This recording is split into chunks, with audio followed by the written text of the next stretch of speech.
आज जो केस हम पेश कर रहे हैं यह दरअसल केस ही नहीं था। ना कोई शिकायत दर्ज हुई थी, ना जुर्म का कोई सुराग था, सिर्फ एक खबर हाथ लगी थी।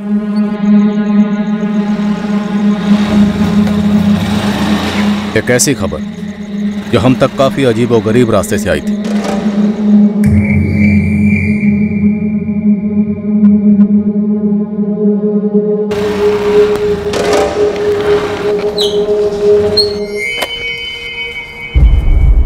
जीतू एक क्वार्टर पिलाना भाई। कि बे चंद्रू, हैप्पी बर्थडे तेरा। ये पिलाना बेकन जूस, 2 दिन से गला सूख रहा है भाई। हट चंद्रू, दोबारा हाथ लगा ना बहुत बुरा पिटेगा तू, समझा? चल निकल। एक खबर है मेरे पास, कड़क खबर दूंगा, सोडा पानी कुछ नहीं, नीट दूंगा। साले खबरी को खबर देगा वो भी तू? हाँ, खबर सुनेगा, खंबा पिलाएगा। मेरे पास कोई केस है नहीं, मैंने तुझसे कोई टिप मांगी नहीं, फिर तेरे पास ये नई खबर कहाँ से आ गई? हाँ यही तो बात है, इस बार खास खबर से खास केस निकलेगा, देख लेना तू। और तुझे खबरियों का वो मिलेगा, वो क्या, हाँ भारत रत्न मिलेगा तेरे को। मेरे को बस एक हफ्ते की पिला देना, अब उसी में से एक क्वार्टर पिला देना भाई, गला सूख रहा है।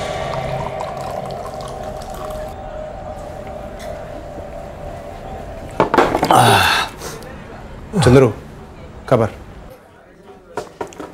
जीतू आज तारीख क्या है भाई? 15 जून 2017 गुरुवार। आगे बोल। 2015 में दिवाली कौन सी तारीख को पड़ी थी, याद है? अब जो तुझे पड़ेगी ना सारी जिंदगी याद रखे। हर तरफ फटाके चल रहे थे। 2015 दिवाली का टाइम था। और क्या हुआ 2015 की दिवाली में? अरुणापुरम स्टेशन मालूम तेरे को? अबे आगे बोल बेवड़े। अरुणापुरम स्टेशन से थोड़ा आगे, नहीं पीछे, नहीं शायद आगे। हाँ याद आया स्टेशन से थोड़ा आगे, फाटक से पहले मैं पूरा खंबा डाउन था, बोरी बिछाई और लेट गया।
कौन था वो आदमी जिसको पट्टी पर लिटाया? मुझे नहीं पता। और वो 4 लोग कौन थे? मुझे क्या पता। तो साले तुझे पता क्या है बे चंद्रू? दूसरे दिन मैं स्टेशन पर भीख मांग रहा था, तो मैंने उस आदमी को जो पटरी पे लिटा के गए थे ना, उसको फिर देखा सुबह। वे साले चंद्रू, मरा हुआ था वो।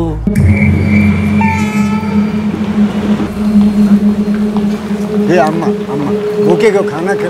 अम्मा 2 दिन से कुछ नहीं खाया। अम्मा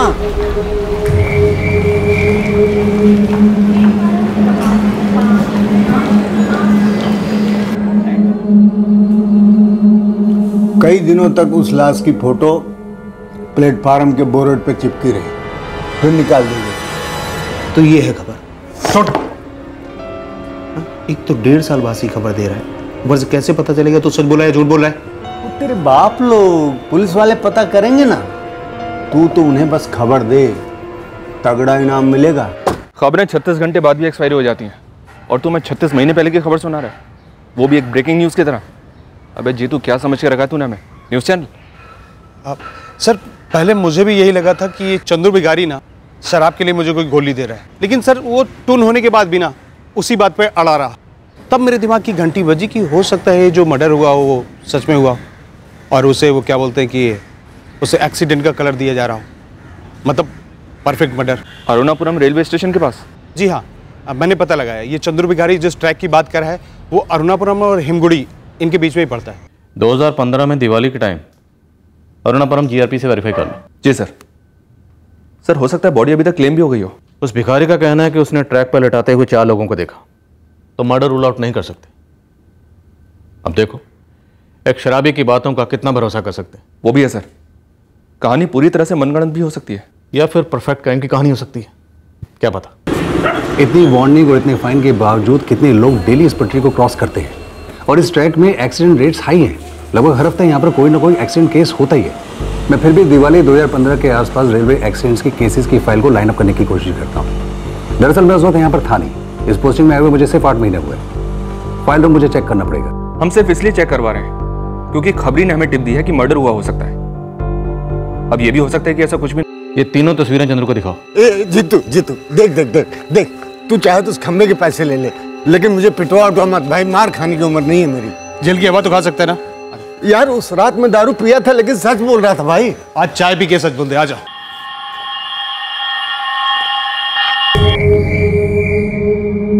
दिवाली का टाइम था, पक्का तू टाइट होगा, ट्रैक पर अंधेरा भी होगा, फिर भी तू पहचान गया।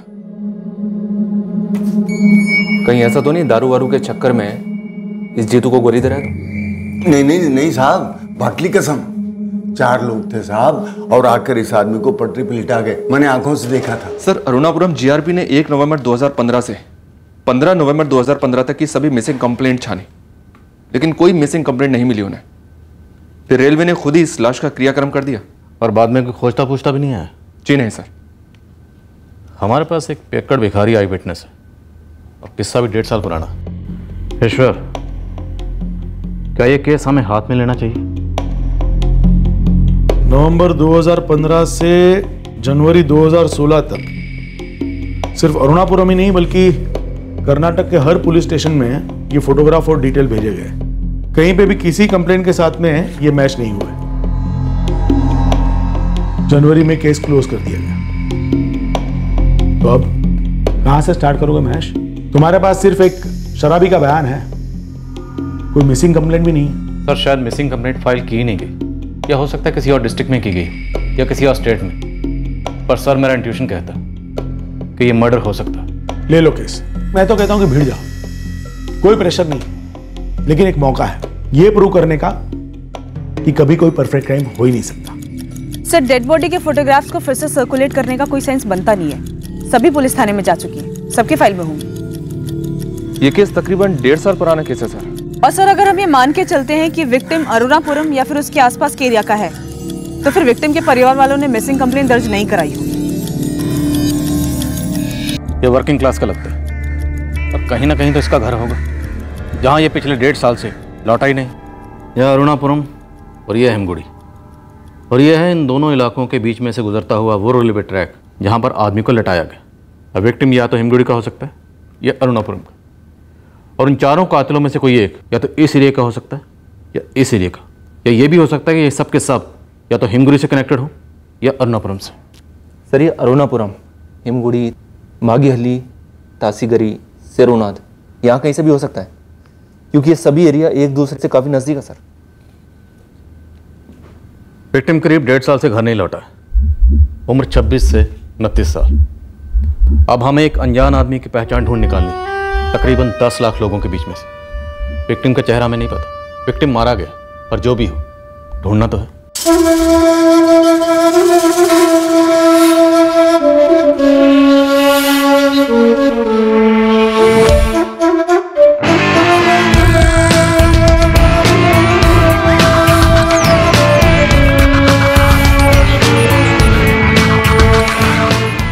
10 नवंबर 2015 की सुबह उसका सर कुचला हुआ मिला था अरुणापुरम से हेमगुड़ी के बीच रेलवे ट्रैक पर। उम्र 26 से 29 साल के बीच में होगी और गरीब घर से था। अब तुम लोग ये पता करो कि पिछले 1.5 साल के अंदर घर वापस कौन नहीं गया।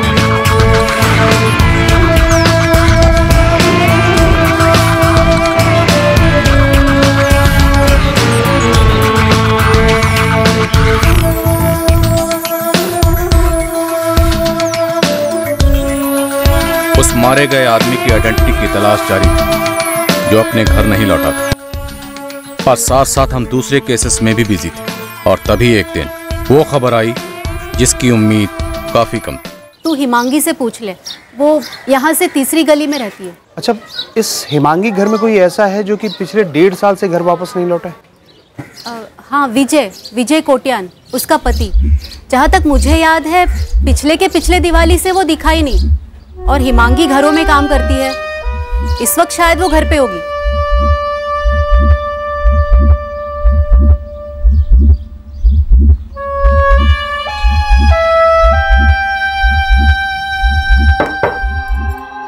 कौन?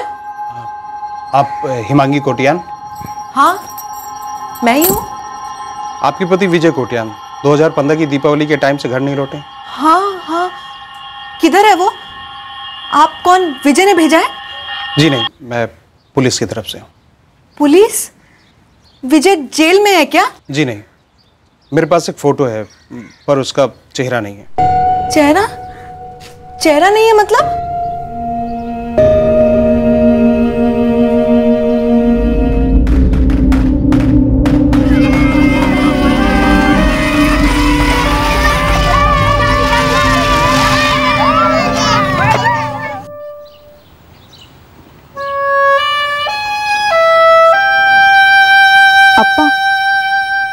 विजय का कुछ पता चला क्या? नहीं हिमांगी बेटा, पार्वती और मैं विजय को ढूंढ ढूंढ के थक गए। क्या विजय ने कुछ बताया था हिमांगी? कहीं बाहर जाने वाला था? नहीं अम्मा, 3 दिन पहले रोज की तरह पीकर आया था। उसके बाद बोला कुछ जरूरी काम है, तो मैं भी मानसी को सुलाकर सो गई। मैं उसकी कंस्ट्रक्शन साइट पर गया था, सबसे मिला वहाँ। सुपरवाइजर, कामगार सब यही बोल रहे थे कि 9 तारीख के बाद इधर आया ही नहीं। साहब, पूरे 1 हफ्ते के बाद तकदीर चमकी है। वो फोटो वाला आदमी मिल गया। क्या मिल गया? सर, विजय कोटियान नाम था उसका, यही मागी हल्ली का रहने वाला था। उसकी पत्नी हिमांगी अपनी बेटी मानसी को छोड़ने अपने सास ससुर के घर गई है। मैं उसे अपने साथ में लेकर आ रहा हूँ। सर, कुछ और अजीब गरीब सी चीजें पता चली, मैं आकर वहीं पर बताता हूँ आपको। हाँ साहब, मुझे अच्छी तरह से याद है। विजय ने उस रात को यही कपड़े पहने थे, 9 नवंबर को। विजय, कहाँ जा रहे हो?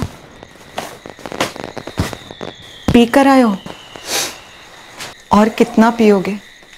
और जा कहाँ रहे हो? मैं किसी का खून करने जा रहा हूँ, ठीक है? और तूने ज्यादा टेंटे की नहीं मांगी, तेरे को भी काट दूंगा मैं, समझी? कहाँ जा रहे हो? विजय पीकर मारता था, बिना पिए भी मारता था। बहुत गुस्सा वाला था साहब। उस रात को भी गुस्से में ही निकला था घर से। ये जो विजय ने घर से जाते वक्त किसी को जान से मारने की बात कही थी, ये यूं ही नशे में कही थी या सच में उसकी किसी से कोई दुश्मनी थी? पता नहीं, कभी कभी तो मुझे भी मारने की धमकी देता था। हमारे एक सोर्स ने 4 लोगों को देखा था तुम्हारे पति विजय को पटरी पर लेटाते हुए। क्या तुम बता सकती हो कि वो लोग कौन हो सकते हैं? मुझे नहीं मालूम। हिमांगी, तुम कह रही थी कि तुमने, तुम्हारे सास और ससुर सबने विजय को काफी ढूंढा, तो फिर पुलिस कंप्लेंट क्यों नहीं कराई? आदत थी उसकी, झगड़ा करके जाएगा, फिर 2-4 दिन तक वापस नहीं आएगा, माँ बाप के घर पे ही रुक जाएगा और उसके बाद चुपचाप कुछ दिन में घर लौट आएगा। हमें लगा इस बार भी। पर इस बार 1.5 साल गुजर गए। जीतू, तू कुछ बताने वाला था ना? जी साहब, इनके घर से पहले भी एक आदमी गायब हुआ था। और कौन गायब हुआ था हिमांगी? मैं उनसे कभी मिली नहीं। उनसे? किनसे? मेरा जेठ, विजय का बड़ा भाई नीलेश अन्ना। ये नीलेश कोटिन कब से गायब है? मेरी शादी के पहले से साहब। कब हुई थी तुम्हारी शादी? 2011 में, लेकिन नीलेश अन्ना तो 2010 से ही गायब थे। विजय ने ही बताया था उनके बारे में। साहब इस विजय के माँ बाप जरूर कुछ बता सकते हैं नीलेश के बारे में। हिमांगी, विजय के पास मोबाइल तो रहा होगा ना? नंबर याद है तुम्हें उसका? नंबर तो याद है पर नंबर सेवा में नहीं है ऐसा बोलता है। कोई बात नहीं, इस पर लिख दो। ये विजय कहाँ काम करता था हिमांगी? मजदूर था। वो बिल्डिंग बनती है ना, वहीं काम करता था। जिस बिल्डिंग कंस्ट्रक्शन साइट पे काम करता था विजय, वहाँ उसके कोई दोस्त तो होंगे ही। विजय के 2 दोस्तों को मैं अच्छी तरह से जानती हूँ, एक ओमकार प्रसाद और रतन राव। वो भी विजय के साथ मजदूरी करते थे। नंबर, ये ओमकार प्रसाद और रतन राव, ये दोनों कहाँ मिलेंगे? ओमकार तो हमारे मोहल्ले में ही रहता है साहब। जब विजय खोया था तो उसने ही हमारी मदद की थी।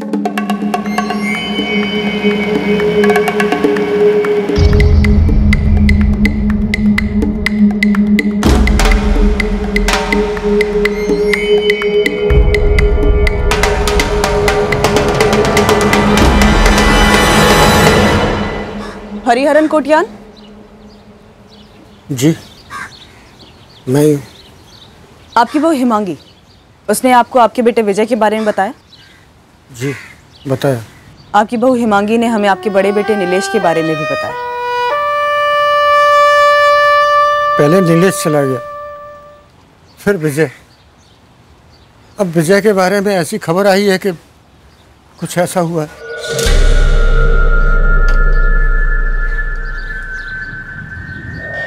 लता दीदी, ये ओमकार किधर है? पता नहीं हिमांगी, सुबह से ही ताला लगा है। मैं साइट पर भी होकर आई पर वहाँ बोले काम पर नहीं आया। गाँव गया होगा।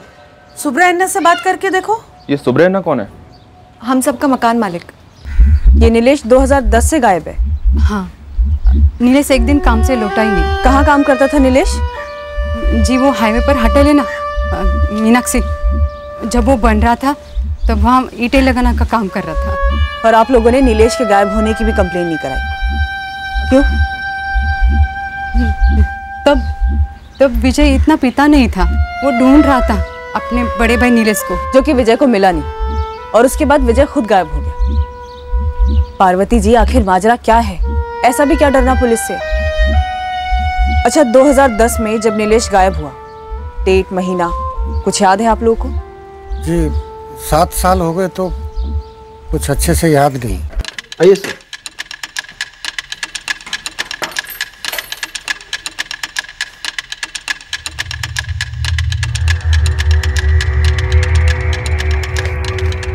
सर, लगता है घर बंद करके चला गया ओमकार। फोन ट्राई कर रहा हूँ लेकिन स्विच ऑफ आ रहा है। ओमकार ऐसे कैसे निकल सकते हैं? हमें तो बताया नहीं कुछ।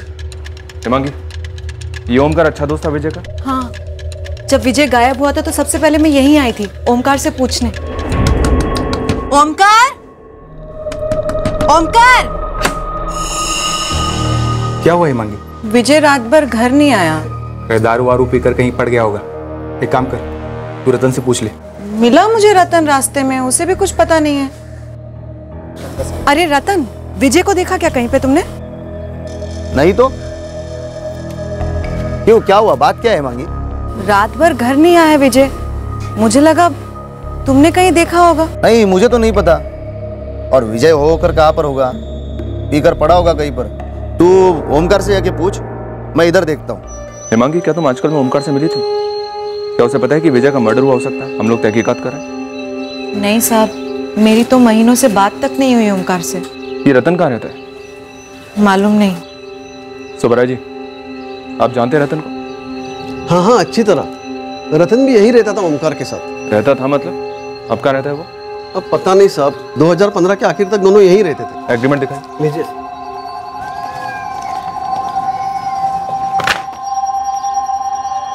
एग्रीमेंट पर रतन राव का नाम, फोटो, एड्रेस कुछ भी नहीं है। ऐसा क्यों? क्योंकि साहब वो बाद में आता रहने। ओमकार मुझसे बोला कि वो उसका बहुत अच्छा दोस्त है, इसके लिए मैंने उसको रहने को दिया। और वो आधा किराया भी देता था, इसके लिए मैंने फिर कागज पत्री वगैरह कुछ बनाया नहीं। ओमकार अपना फोन बंद करके बैठा है, जरूर भागा होगा हमारे आने की भनक लगने पर। हिमांगी, मैं साफ साफ बताऊं, तुमने तो कुछ नहीं बोला है ना उसे हमारे बारे में? नहीं साहब। तो फिर लफड़ा क्या है? तुम्हारा पति गायब है, पूरे 1.5 साल हो चुके हैं और तुमने शिकायत भी नहीं की। और 1.5 साल से मैं इंतजार कर रही हूँ साहब उसका, कि आज आएगा, कल आएगा। मेरी बेटी को उसका बाप मिल जाएगा।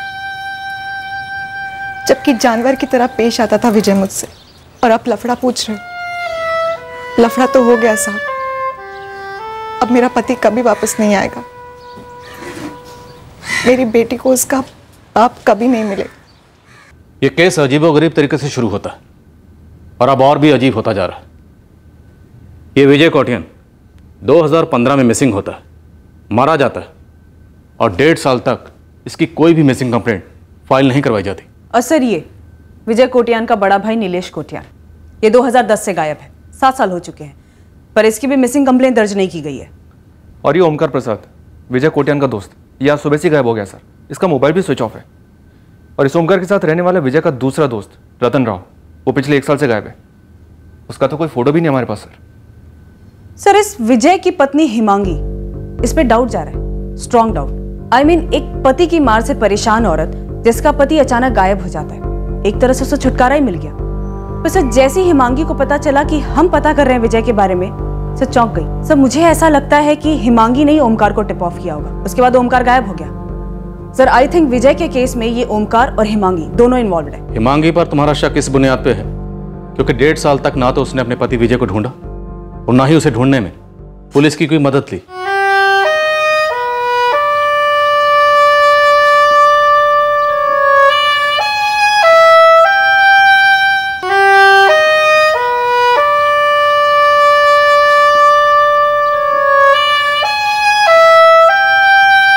विजय कोटिन के मिसिंग होने में हम उसकी पत्नी हिमांगी पर शक कर सकते हैं, लेकिन फिर नीलेश के गायब होने में? सर, ये विजय हिमांगी की शादी 2011 में हुई थी, पर ये नीलेश तो 2010 से ही गायब है। सर, चंद्रू भिखारी का कहना है कि वो 4 लोग थे जिन्होंने विजय को ट्रैक पर लिटाया था।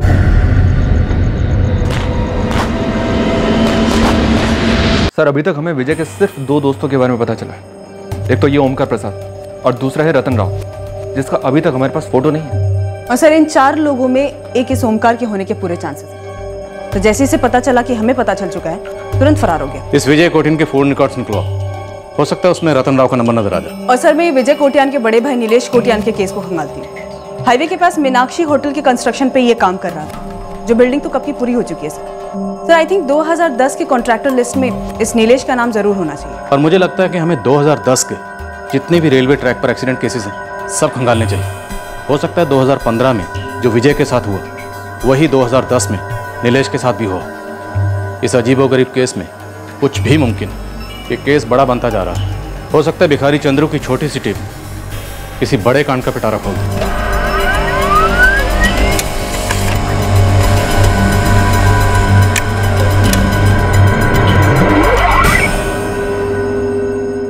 जी मुकेश सर, साल 2010 में जितने भी ट्रेन एक्सीडेंट केसेस है आपके ज्यूरिसडिक्शन में, मुझे सभी की फाइल चाहिए।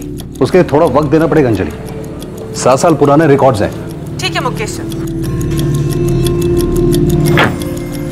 जीतू इस ओमकार प्रसाद को ढूंढ निकाल। ये पक्का को जानता है, इसलिए हमें सूंघते ही किसी बिल में जाकर छुप गया।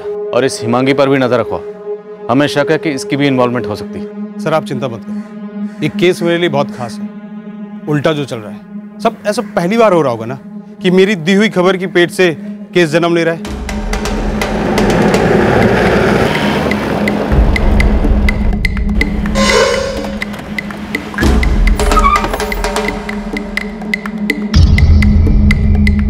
दो नंबर मैसेज कर रहा हूं। ये दोनों नंबर स्विच ऑफ हैं, पर दोनों के रिकॉर्ड्स चाहिए।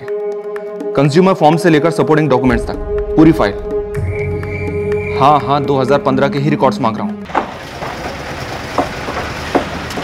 ये तो ओमकार है, ये मेरे यहाँ का ही कारीगर है, लेकिन 2 दिन से काम पे नहीं आया। रामडे गन्ना, ये ओमकार ना मर्डर केस में शामिल हो सकता है। 2015 का केस है। तू पद्माकर से मिल, वो कई सालों से यहाँ अलग अलग कंस्ट्रक्शन साइट पे काम कर रहा है। शायद वो जानता होगा कि ये ओमकार कहाँ हो सकता है, और वो पक्का रतन को भी जानता होगा। ये पद्माकर कहाँ मिलेगा? वो तो यहीं ऊपर दूसरे माले पे काम कर रहा है। होटल के ओनर से ही मालूम होगा कि होटल कौन सी कंस्ट्रक्शन कंपनी ने बनाया था, और वहां से आपको लेबर सप्लायर का कांटेक्ट मिलेगा। वैसे 7 साल पहले की बात कर रही हैं आप, 2010 की? जी पराग जी, 2010। उस वक्त साइट पर काम कर रहे नीलेश कोटियान को ढूंढ रहे हैं हम, तो 7 साल पीछे तो जाना ही पड़ेगा। आप एक बार अपने होटल के ओनर से बात कीजिए ना प्लीज। मुझे 2 दिन का टाइम दीजिए मैडम। प्लीज शाम तक कर दीजिए। वैसे हम नीलेश कोटियान के छोटे भाई विजय कोटियान के केस में 1.5 साल लेट है। और नीलेश कोटियान के केस में तो 7 साल लेट है।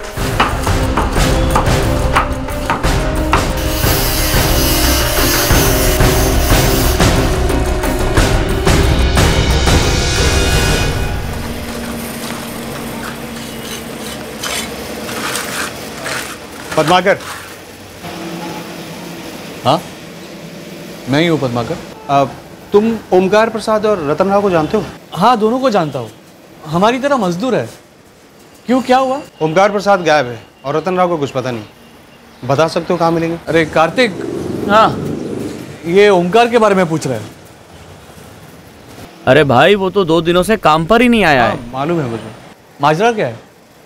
और तुम कौन हो? मैं पुलिस का मजदूर। अच्छा सुनो, लगभग 1.5 साल पहले यहाँ से एक मजदूर गायब हुआ था, विजय कोटियान। जानते हो उसे? दीपावली के टाइम पे। विजय को ना जानता हूँ मैं। उसका बड़ा भाई नीलेश, वो भी कई साल पहले गायब हुआ था, मालूम है मुझे। नीलेश भी पहले हमारे साथ ही काम करता था। देख भाई जीतू, तू ना अपने माई बाप पुलिस वाले को बोल दे कि अगर ये ओमकार प्रसाद कुछ करके भाग गया होगा ना, तो ये जरूर मध्य प्रदेश गया होगा। मध्य प्रदेश तो काफी बड़ा है। देखो, और कुछ मुझे पता नहीं। जहाँ तक मुझे याद है, पहले उसका वहाँ से अप डाउन होता था। ठीक है। और ये रतन राव? ये रतन तो काफी टाइम से दिखा नहीं है, बहुत टाइम हो गया। अच्छा कार्तिक, ये रतन ये किस तरफ का है? ये तो अब पद्माकर। अरे रतन, तू भूल गया क्या? अरे वो तो उस साइड रहते हैं ना, वो गुंतुर कहीं आंध्रा में। हाँ, मैंने सुना है कि ये विजय का मर्डर हो गया है। सच है क्या? हाँ सच है। और एक बात, ये विजय कोटियान की पत्नी हिमांगी है ना, पुलिस को उस पर शक है कि ये विजय के मर्डर में उसका हाथ हो सकता है। ऐसा क्या? माजरा क्या है? एक गवाह है जिसने 2015 को दीपावली की रात में 4 आदमी को देखा था अपने इस विजय कोटियान को ट्रेन की पटरी पर लिटाते हुए। उसमें विजय के 2 दोस्तों को हमने पहचान लिया है, एक ओमकार प्रसाद और दूसरा रतन राव। ये बाकी 2 कौन हैं, तुम लोग बता सकते हो? हम क्या बताएं, हमें तो वैसे ही ये सुन के डर लग रहा है कि अपने विजय का मर्डर हो गया। और भाई जीतू, तू ये जो हिमांगी, उससे दूर ही रहना, बड़ी चालाक औरत है वो। चालाक से तेरा क्या मतलब है कार्तिक? देख, जब से विजय गायब हुआ है ना, तब से मोहल्ले से लेकर साइड तक सब लोग यही कह रहे हैं कि हिमांगी जो थी वो विजय से छुटकारा चाहती थी, और बस इसलिए उसने अपने पति को रास्ते से साथ कर दिया।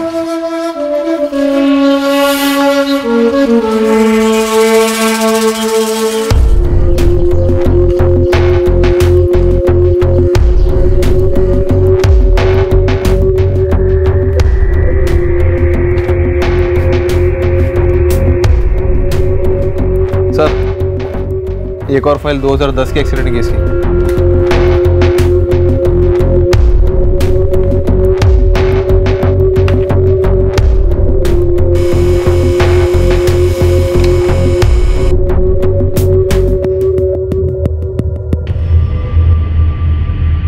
नवंबर 2015 की शाम को विजय कोटियान के फोन पर आखिरी कॉल इस रतन राव का है। और उसके बाद से रतन का फोन स्विच ऑफ हुआ था। वैसे इन दोनों दोस्तों के बीच काफी बातचीत होती थी सर, ओमकार के साथ भी। विजय कोटियान के कत्ल के केस में अभी ओमकार और रतन दोनों हमारे प्राइमरी लिंक्स, इसमें कोई शक नहीं। ओमकार अंडरग्राउंड है सर, हिमांगी रडार पर है। अब बस इस रतन का पता चल जाए तो शायद इस केस में हम नेक्स्ट लेवल पर पहुंच सकते हैं। और विजय के बड़े भाई नीलेश, उसके केस में क्या प्रोग्रेस है? अरुणापुरम से 2010 के सारे रेलवे एक्सीडेंट केसेस की फाइल्स बहुत जल्दी आ जाएंगी सर। अंजलि मीनाक्षी होटल के कंस्ट्रक्शन सुपरवाइजर को ट्रैक कर रही है, जहां ये नीलेश 7 साल पहले मजदूरी करता था।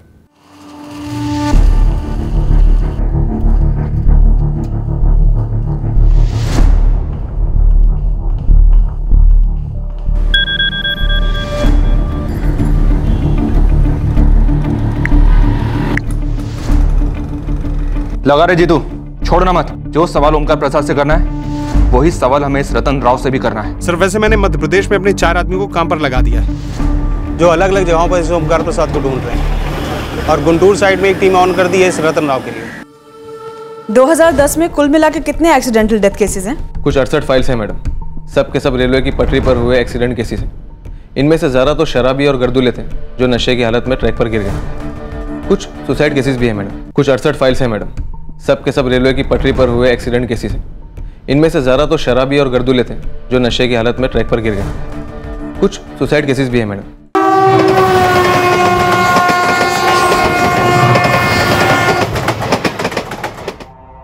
हर साल हजारों की तादाद में लोग रेलवे ट्रैक्स पर मारे जाते हैं। इनमें से ज्यादातर केसेस अननेचुरल एक्सीडेंटल डेथ की फाइल्स में क्लासिफाई होते हैं। कई लाशें लावारिस बनकर पड़ी रहती हैं, जिनका रेलवे द्वारा क्रियाक्रम कर दिया जाता है। कभी कभार, जैसे कि इस केस में, मर्डर को एक्सीडेंट का रंग देकर उस संगीन जुर्म को एक्सीडेंट फाइल्स में छुपा दिया जाता है। गुजरते वक्त के साथ साथ ये साफ होता गया कि विजय कोटियान का case clear cut murder case था, और 2010 की फाइलों में से भी हमें विजय कोटियान के केस से काफी मिलता जुलता केस मिलने वाला था, और उसमें भी शायद मर्डर को एक्सीडेंट का लिबास पहना दिया गया था।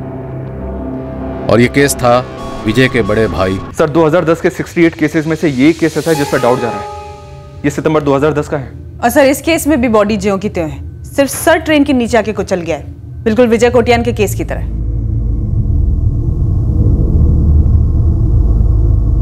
और सर ये 2010 वाला केस भी अरुणापुरम और हिमगुड़ी के बीच वाले ट्रैक पर ही हुआ था। विजय की बॉडी भी इसी ट्रैक पर मिली थी।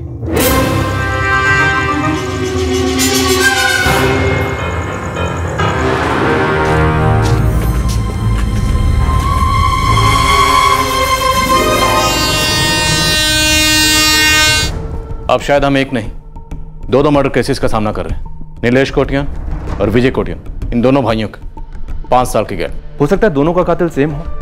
और सब मोडस ऑपरेंडी तो सेम है ही।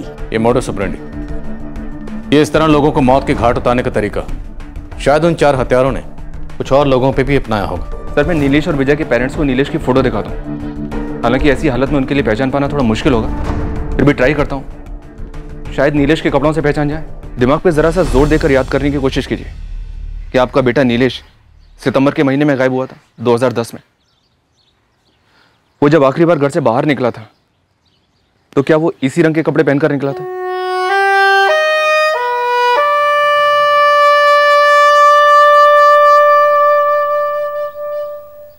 हरी जी, पार्वती जी, क्या ऐसा कोई भी है जो हमें नीलेश के बारे में और जानकारी दे सकता है, जो उसके करीब था? उसके सबसे करीब तो हम ही थे, पर अब हम बुढ़े हो गए। 7 साल पुराना सब कुछ धुंधला सा हो गया है। नीलेश को भी ऐसा ही मार डाला गया था। कौन थे वो लोग? पार्वती जी, हमें पक्का तो नहीं मालूम। हाँ, लेकिन जिस तरह से विजय का कत्ल कर दिया गया था रेलवे ट्रैक पर सुलाकर, ठीक उसी तरह से इस आदमी का भी कत्ल कर दिया गया था। अब हमें यह लग रहा है कि सितंबर 2010 की ये लाश आपके बड़े बेटे नीलेश की थी। अच्छा, क्या आप लोगों की कोई पुरानी खानदानी दुश्मनी है जिसके चलते आपके दोनों जवान बेटों को गायब करके मार डाला गया? हम गरीबों का कैसा खानदान, कैसी दुश्मनी। हम खाली पेट उठते हैं, अपना खून जलाते हैं, मेहनत करते हैं, तभी जाके 4 चावल पेट में गिरता है। हमारे औकात है क्या किसी से लड़ने की या झगड़ने की? सॉरी मैडम, थोड़ा टाइम लगा हमारे होटल की कंस्ट्रक्शन कंपनी तक पहुंचने में, लेकिन लेबर सुपरवाइजर से कांटेक्ट हो गया। Thank you Parag ji. Please इस सुपरवाइजर का नंबर फॉरवर्ड कर दीजिए तुरंत। जी मैडम, मैं अभी फॉरवर्ड करता हूँ। नाम क्या है इस लेबर सुपरवाइजर का? लेबर सुपरवाइजर का नाम है गिरीश किन्नी। हेलो हेलो, हाँ कौन बोल रहा है? मैं assistant sub inspector Anjali Shetty बोल रही हूँ, क्राइम ब्रांच से। क्या बात है मैडम? गिरीश, 2010 में हाईवे पर होटल मीनाक्षी का कंस्ट्रक्शन चल रहा था। वहाँ पे तुम्हारा एक लेबर काम कर रहा था, नीलेश कोटियान। नीलेश कोटियान, वो मागेली वाला? नहीं, ये देख के तो नहीं बता सकता कि ये नीलेश कोटियान है। मतलब वैसे भी 7 साल हो गए, सैकड़ों मजदूर आए गए, और उसमें इसका चेहरा भी तो। गिरीश, ये मर्डर केस है। जिस तरह नीलेश के छोटे भाई विजय का मर्डर हुआ 2015 में, उसी तरह 2010 में खुद नीलेश के भी मर्डर होने की संभावना है। छोटे मजदूर आदमी का कत्ल करके किसको क्या मिलने वाला है? वही तो हम जानना चाहते हैं गिरीश। और सिर्फ इतना ही नहीं, हमें डाउट है जिस तरह से इन 2 भाइयों को मार दिया गया रेलवे ट्रैक पे लिटाकर, उसी तरह से उन लोगों ने और भी कई लोगों को मारा हो सकता है। अच्छा गिरीश, एक बात बताओ, ये जो मीनाक्षी होटल का कंस्ट्रक्शन साइट था जहाँ पे नीलेश काम करता था, क्या वहां पे इसका कोई ऐसा झगड़ा हुआ था जिसमें उसका छोटा भाई विजय भी शामिल हो?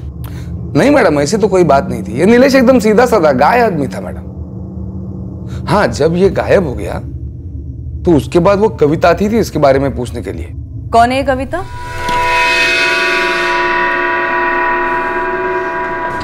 गिरीश अन्ना, हाँ, नीलेश आज भी नहीं आया काम पर। तो मैं क्या करूं? 2 दिन हो गए हैं, आपको बता के गया तो छुट्टी क्यों ले रहे हैं? मेरे को बोला होता तो सुबह तुमने जब पूछा तभी बता देता ना। 5वीं बार पूछने से का अलग जवाब दूंगा मैं।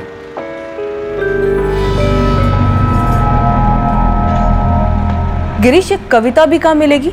जब वो आखिरी बार पूछने आई नीलेश के बारे में, उसी दिन से यह कविता भी गायब हो गई।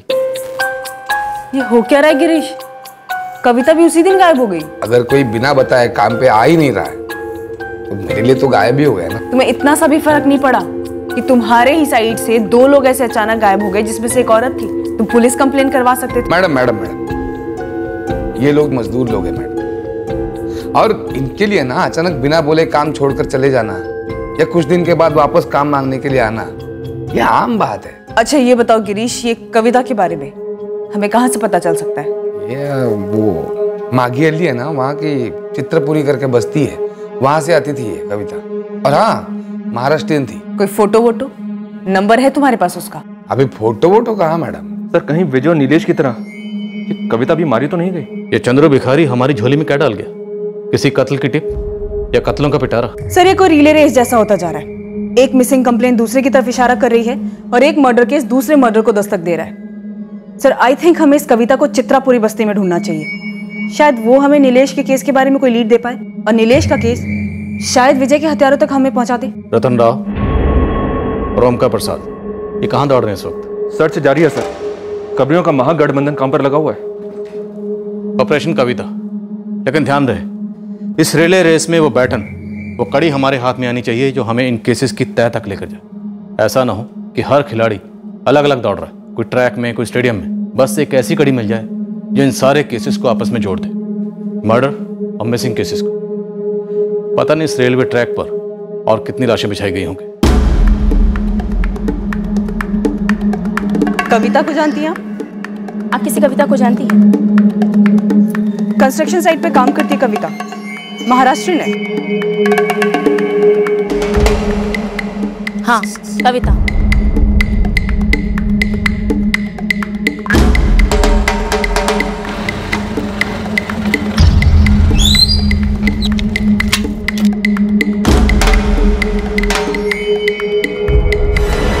हाँ, अच्छी तरह से जानती हूँ कविता को। पूरा नाम क्या है इस कविता का? शादी के पहले था कविता मोरे और शादी के बाद हो गया कविता मालगी। अच्छा, तो उसका पति भी है। कहाँ रहता है वो? आपको मालूम नहीं? अरे 2009 में उसका पति अचानक गायब हो गया। गायब हो गया? कहाँ, यहीं चित्रापुरी से? हाँ, अरे 1 नंबर का बेवड़ा था। एक दिन गया बार में दारू पीने और अचानक से गायब हो गया। पूरा नाम क्या था इसके पति का? दयानंद मालगी। मैडम, यही हमारे साथ साइट पे मजदूरी करता था। अरे कविता पे इतना हाथ साफ करता था, जानवरों जैसा मारता था। पर पुलिस में किसी ने इस मारपीट की कंप्लेन तो नहीं कराई होगी। अरे पति पत्नी के झगड़े में कोई पुलिस को लाता है क्या? और यही सोचकर पता नहीं कितनी सारी औरतें अपनी जान गंवा बैठती हैं। खैर गौरी जी, मुझे ये कविता चाहिए, कहाँ मिलेगी? क्या मैडम? अरे उसका पति दयानंद गायब होने के बाद कुछ 1 साल बाद कविता भी यहाँ से चली गई। कोई तो होगा ऐसा बस्ती में जिसके साथ उसने वास्ता रखा। हाँ, कविता की एक खास दोस्त थी, नफीसा। नफीसा वो है या वो भी गायब? अरे नहीं मैडम, अभी तक तो है। मतलब यहाँ चित्रपुरी में नहीं, यही बाजू में माघी हल्ली है ना, वो बस्ती में रहती है। अरे पिछले हफ्ते मैं गई थी ना बाजार में, वहाँ दिखी थी मेरे। आपके पास नंबर है उसका? नंबर नहीं। आज के बाद आप रोज माघी हल्ली जाएंगे और वहां जाने के बाद आप नफीसा का इंतजार करेंगे। जैसे ही आपको नफीसा दिखती है आप तुरंत उससे हमारा कांटेक्ट करेंगे। ठीक है मैडम।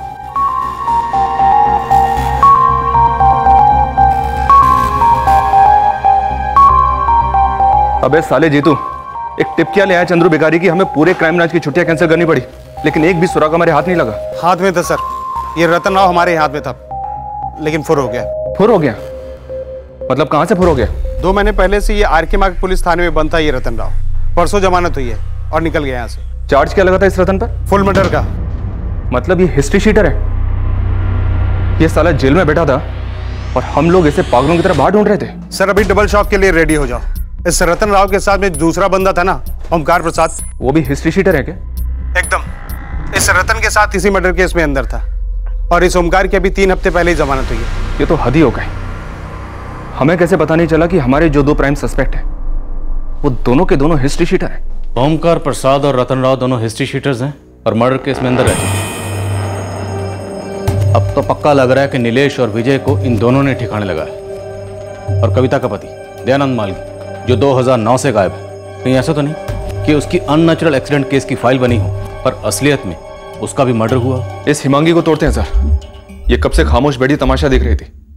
इसने एक बार भी मुंह नहीं खोला कि इसके पति विजय के दोनों खास दोस्त ओमकार प्रसाद और रतन राव ये दोनों के दोनों हिस्ट्री शीटर हैं। सर कहीं ऐसा तो नहीं कि विजय और नीलेश इन दोनों की आपस में कोई अनबन, कोई तू मैं हो गई हो? शायद इस विजय ने अपने बड़े भाई नीलेश को मरवा दिया हो पहले और फिर बाद में किसी और ने विजय को मरवा दिया हो। ऐसा कुछ नहीं मैडम, मैंने सबसे पहले विजय और नीलेश इन दोनों की दुश्मनी का ट्रैक सबसे पहले खंगाला था। तेरा ये अच्छी तरह से ना और अच्छे से होना चाहिए जीतू। ओमकार और रतन इन दोनों के केस में भी तूने अच्छी तरह से टटोला था। मिस्टेक हो गई मैडम। काम बिल्कुल भी पक्का नहीं हुआ जीतू, काम पक्का होना चाहिए इस बार। इंसान हो साहब, गलती हो जाती है, लेकिन ये गलती कैसे होगी समझ में नहीं आ रहा। ये पद्माकर और कार्तिक, और वो भी तो ओमकार और रतन को सालों से जानते हैं और उन्हें भी इनकी हिस्ट्री पता नहीं। शिव सर। मैडम, आपकी फ्रेंड गौरी ने बोला मुझे आपको फोन करने को। तुम नफीसा बोल रही हो? जी मैडम, नफीसा शेख है मेरा नाम। कविता मालगी उर्फ कविता मोरे को ढूंढ रहे हैं हम। तुम्हारी दोस्त हुआ करती थी ना? कविता तो अभी भी दोस्त है मेरी। रहती कहाँ है कविता? सोलापुर में। सोलापुर में? वहीं की तो है वो। जब उसका शौहर दयानंद गायब हुआ, फिर नीलेश भी, तो कविता लौट गई सोलापुर। कविता को बोलूं क्या आपको फोन करने के लिए? नहीं नफीसा, तुम एक काम करो, फिलहाल तुम मुझे कविता का फोन नंबर दे दो। पर बात क्या है? तुम यहाँ क्राइम ब्रांच में आकर मुझसे मिलो, उसके बाद मैं तुम्हें बताती हूँ। पर पहले तुम मुझे कविता का फोन नंबर दे दो। पता भी है उसके घर का? फोन करने की तो सोचना भी मत इस कविता को। एक टीम लो और सीधा सोलापुर पहुंचो इसके एड्रेस पर और उठा लो इस कविता को। Right sir. सर मैं आर के मार्ग पुलिस थाना से बात करता हूँ। ये ओमकार और रतन जिस मर्डर केस में अंदर हुए थे उस केस को स्टडी करता हूँ। हो सकता है इन दोनों के बारे में कोई लीड मिले। सारे केसेस को अपनी समझ और पकड़ में रखना होगा, और जो सब कुछ जानकर भी अनजान बने बैठे थे उनकी तो बैंड बजानी।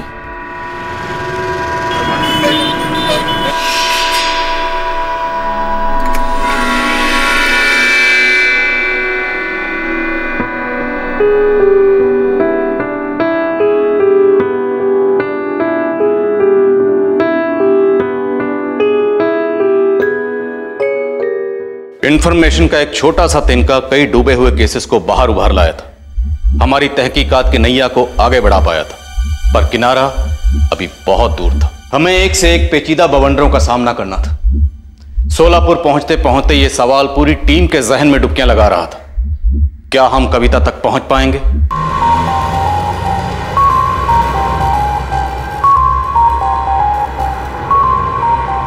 विजय को मैंने मरवाया था? मैंने? मार तो हर रोज मैं खाती थी साहब। शायद यही वजह थी मरवाने की। विजय के बिना कैसी जिंदगी बिताई है मैंने, आप क्या समझेंगे? बेटी मानसी के साथ साथ उसके माँ बाप को भी मैं ही संभाल रही हूँ।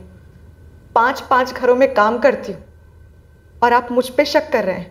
ओमकार प्रसाद और रतन राव दोनों फरार हैं। मर्डर केस में दोनों जमानत पर थे, पर तुमने क्यों नहीं की? हमें पता तक नहीं लगने दिया। मुझे भी आज ही पता चला है, और ओमकार और रतन जेल जा चुके हैं, मुझे इस बारे में कुछ नहीं पता था। और वो तो विजय के अच्छे दोस्त थे, कितनी मदद की थी उन्होंने मेरी विजय को ढूंढने में। सब नाटक जो 1.5 साल तक अच्छी तरह चला। पूरे चांसेस हैं कि रतन राव और ओमकार प्रसाद ने विजय को या फिर नीलेश दोनों का मर्डर किया। बाकी दो कौन थे? मुझे कैसे पता होगा साहब? क्योंकि शायद तुम 5वीं हो।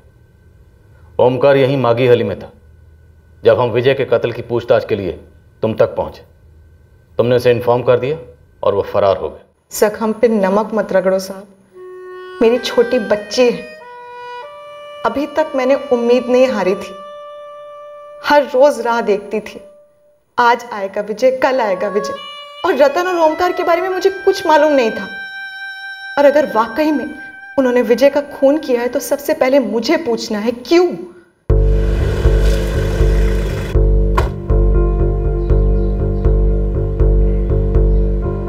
रतन राव और ओमकार प्रसाद 2 महीने पहले गिरफ्तार हुए थे निखिल बार्गी नाम के एक आदमी के मर्डर में। धवल, तुमने फोन पर कहा था कि मर्डर का मास्टरमाइंड अभी तक तुम्हारी कस्टडी में है। संदीप दीक्षित नाम है उसका। संदीप को अभी तक बेल नहीं मिली और इस संदीप का विक्टिम निखिल बार्गी की वाइफ स्मृति बार्गी के साथ अफेयर चल रहा था। संदीप और स्मृति ने मिलकर साजिश रची थी निखिल के मर्डर की।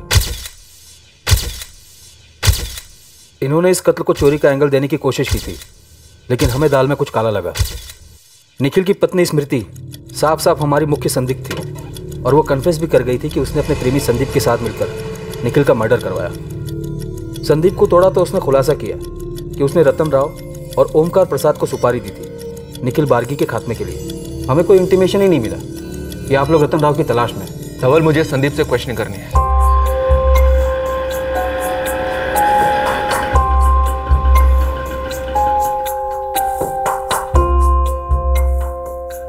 सब कुछ तो बता चुका हूँ कोर्ट में। फिर से बोल संदीप। सुपारी मैंने रतन राव को दी थी। ओमकार प्रसाद को रतन ही लाया था। ये रतन कहाँ से मिला? पुरानी पहचान थी, नंबर था रतन का। मालूम था कि पैसों के लिए वो कुछ भी करेगा। इससे पहले भी कर चुका है। किसका मर्डर किया पहले रतन ने? इन दोनों का? मुझे नहीं पता रतन ने पहले किस किस को मारा और क्यों। ये रतन राव कहाँ मिलेगा अभी? फोन स्विच ऑफ है उसका। संदीप, कुछ छिपा मत, बोल दे। मैंने आपको पहले ही भी बोला था ना कि रतन आपको कहाँ मिलेगा। आपको वही मिला ना वो। अब उसका और कोई ठिकाना है तो मुझे नहीं मालूम। कोई और जानकारी है उसके बारे में जो हमारे काम आ सके? रतन और ओमकार के साथ एक और बंदा आने वाला था। ओमकार लाने वाला था उसे। कार्तिक गिरी करके बंदा था। तो पहले क्यों नहीं बताया इस कार्तिक गिरी के बारे में? वो काम के लिए आया ही नहीं, तभी तो नहीं बताया। ये कार्तिक गिरी भी कंस्ट्रक्शन साइट पे काम करने वाला मजदूर है क्या? पता नहीं साहब। वो तो रतन मुझसे बोला था कि मर्डर के लिए और 2 आदमी उसके साथ आएंगे। ओमकार को तो मैं मर्डर की रात को मिला। वो ओमकार से पता चला कि कोई कार्तिक भी आने वाला था पर नहीं आ पाया। सर, एक बैड न्यूज़ है। अभी कार्तिक गिरी यहाँ से गायब हो गया। ये हो क्या रहा है जीतो? इस केस में लोग गायब होते हैं, फिर मरे हुए पाए जाते हैं, और जिन लोगों की लीड हमको मिलती है वो लोग भी गायब हो जाते हैं। सर, यही सारी चीज़ों से मेरा दिमाग का दही हो रहा है। लेकिन सर, वो उस कार्तिक के साथ में जो दूसरा बंदा था ना, पद्माकर, वो अभी भी यही है। अभी मेरी उससे बात हुई है। कार्तिक तो मेरा सिर्फ दोस्त है, वो भी यहाँ काम पे। बाकी टाइम वो क्या करता है क्या नहीं कैसे पता चलेगा? जब मैंने तुझसे और कार्तिक से पहले बात की तो तूने क्या बोला था कि तू ओमकार प्रसाद, रतन राव, नीलेश और विजय कोटियान इन सब को जानता है। अरे एक साथ मिट्टी उठाते थे हम। लेकिन तुझे कभी यही पता नहीं चला कि वो किस मिट्टी से बने। ओमकार प्रसाद और रतन राव दोनों हिस्ट्री चीटर हैं। ये लोगों की कुंडलियाँ निकलवाना तुम खबरियों का काम है, हम मजदूरों का नहीं। तू एक काम कर, हमारे सुपरवाइजर रामटेक अन्ना के पास जा और उसका सर खा। ये बात तो मेरी समझ के बिल्कुल बाहर है कि कोई विजय और नीलेश जैसे गरीब मजदूरों का मर्डर क्यों करेगा। दूसरी बात, वो कार्तिक 2 दिन से काम पे नहीं आया। अब इतनी सी बात से मेरी ट्यूबलाइट कैसे जलेगी कि ये कार्तिक भी उस ओमकार की तरह पुलिस से बचता भाग रहा होगा। सर, मैं इस कार्तिक के घर पर होके आया, ताला लगा है वहाँ पर। उसके पड़ोसियों ने बताया कि वो बोरिया बिस्तर लेकर गायब हो गया। 2015 में दिवाली का टाइम 9 नवंबर को तेरे चंद्रू बिगारी ने 4 लोगों को विजय को पटरी पर लिटाते हुए देखा था। उन चारों में से 3 ये हो सकते हैं, ओमकार प्रसाद, रतन राव और ये कार्तिक गिरी। हमें इन तक पहुंचना है, इनको पकड़ना है जीतू। इन तीनों के पीछे मेरी पूरी फौज पड़ी। सर, मैंने उस कविता के बारे में बताया था ना आपको, तो नीलेश के गायब होने के बाद बार बार उसे पूछने आती थी 2010 में। वो जिसका पति दयानंद 2009 में गायब हुआ था? जी सर, भाई। मुझे लगता है इस कविता का इस केस के साथ ज़रूर कुछ लेना देना सर, क्योंकि नीलेश के गायब होने के बाद वो भी गायब हो गई थी यहाँ से।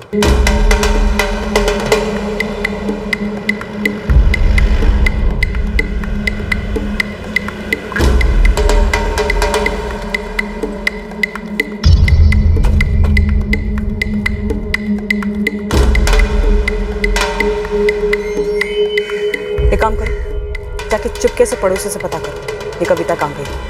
कहीं ऐसा तो नहीं कि उसकी दोस्त नफीसा ने उसको पहले से वार्न कर दिया? नहीं साहब, आपकी वो अंजलि मैडम ने कविता को कुछ बताने के लिए मना किया था, तो फ़ोन तक नहीं किया मैंने कविता को। कविता का नीलेश कोटियान के साथ कोई रिश्ता था? मुझे सिर्फ इतना ही पता है कि नीलेश कविता के साथ काम करता था। 2010 में नीलेश गायब हुआ और 2015 में नीलेश का छोटा भाई विजय। पूरी पॉसिबिलिटी है कि दोनों का कत्ल हुआ। ये कत्ल वत्ल तो मैं नहीं जानती, पर कविता 2007 में सोलापुर से माघी हल्ली आई। पर मेरी उससे दोस्ती 2008 में हुई, जब मेरा पड़ोसी दयानंद मालगी उसे ब्याह कर लेकर आया चित्रापुर बस्ती में, जहां मैं पहले रहती थी।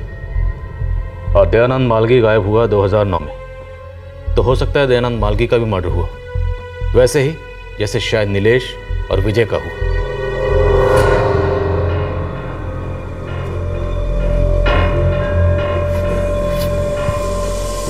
सर, ये फरवरी 2009 का है।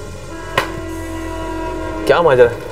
इतने सारे एक्सीडेंट केसेस मर्डर बन के निकल रहे हैं। 2015 का केस हमें 2010 में लेकर गया और 2010 का केस हमें 2009 में लेकर आए। क्राइम ब्रांच को शक है कि 2009 में किसी शख्स दयानंद मालगी को ट्रैक पर लिटा के मर्डर किया गया हो सकता है। नफीसा, जब दयानंद मालगी गायब हुआ तो उसकी पत्नी कविता ने कोई मिसिंग कंप्लेंट नहीं लिखवाई, क्यों? घर आई चमकती तकदीर को कौन ठुकराएगा साहब?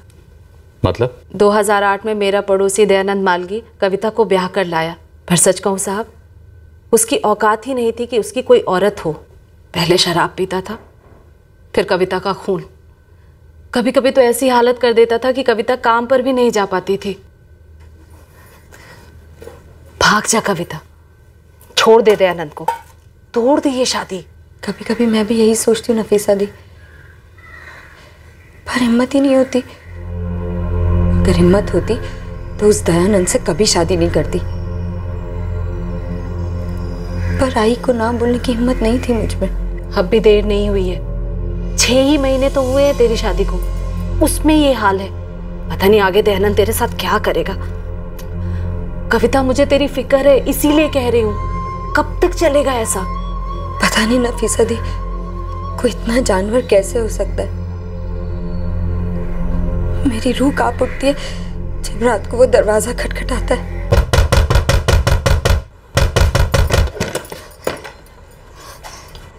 वो मैं आपके लिए रोटी बना रही थी, इसलिए दरवाजा खोलने में देरी हो गई। खाना लगा चल।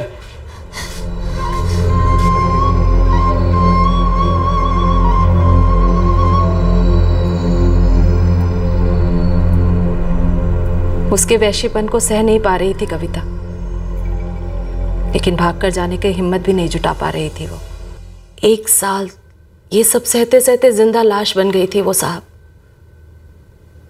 वो तो कविता की तकदीर अच्छी थी कि एक रात दयानंद लौटा ही नहीं और उस दरवाजे पर दहशत वाली दस्तक रुक गई।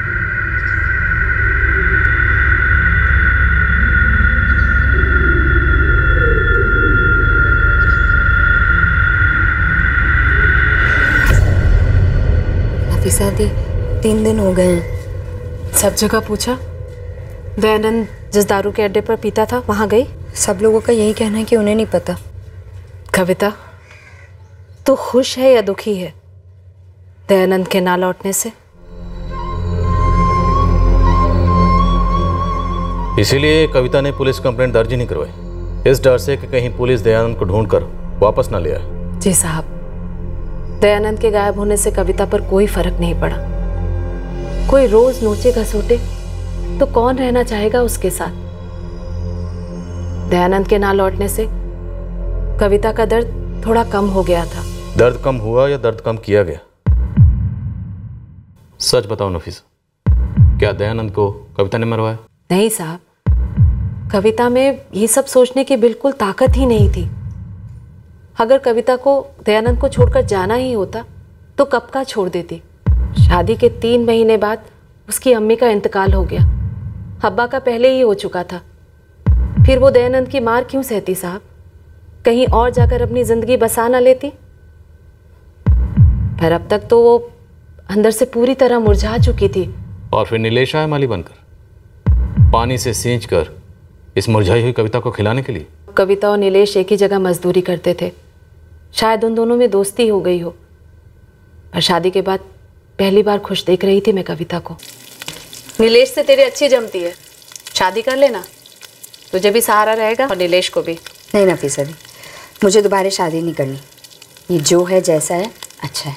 शादी इंसान को जानवर और जानवर को हैवान बना देती है। चुप कर, कुछ भी मत बोल। एक दयानंद ऐसा निकला तो क्या हर कोई? जिंदगी भी तो एक बार मिलती है नफीसा दी, और इज्जत भी एक ही बार उछलती है कविता।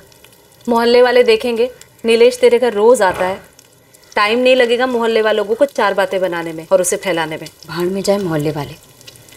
मोहल्ले वालों को मेरा चबा हुआ चेहरा नहीं दिखता था जब रोज रात को दयानंद मुझ पर टूट पड़ता था, या मेरी चीखें नहीं सुनाई देती थी उन्हें? तो आगे क्या सोचा है?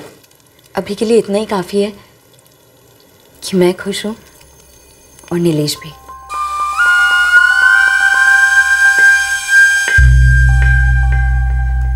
हमें एक दूसरे का साथ पसंद है। काम का बोझ जैसे महसूस ही नहीं होता और वक्त कैसे निकल जाता है पता ही नहीं चलता। वो घर आता है तब भी बहुत अच्छा लगता है। इंसान है वो, अच्छा इंसान। हम दोनों एक दूसरे से बहुत ही नाजुक धागे से बंधे हैं। अगर धागा ज़्यादा कस लिया तो या तो धागा टूट जाएगा या गले का फंदा बन जाएगा। पर कभी ना कभी तो इस रिश्ते को नाम देना ही होगा ना।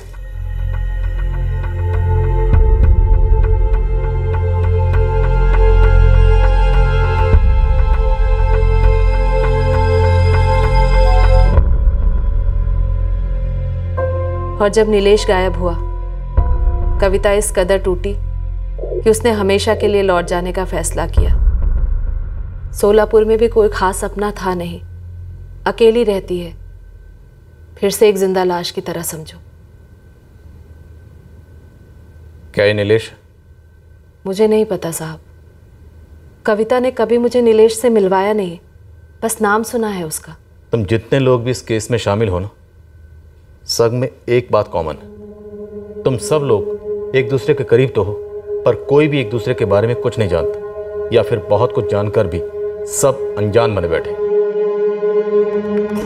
मैडम, पड़ोसियों ने आज सुबह तक कविता मोरे को देखा था। कहीं ऐसा तो नहीं आज ही गायब होने का प्रोग्राम बनाया उसने? मैंने पीसीओ से ब्लैंक कॉल भी किया था कविता मोरे को, उसने फ़ोन आंसर किया था। अगर वो भाग गई होती तो फ़ोन स्विच ऑफ कर दिया होता।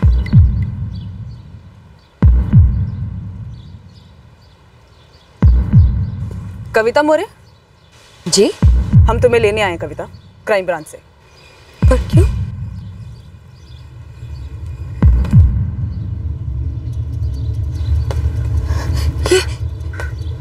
ये तो नीलेश है। सितंबर 2010 में ये गायब हुआ था जी। 17 सितंबर को।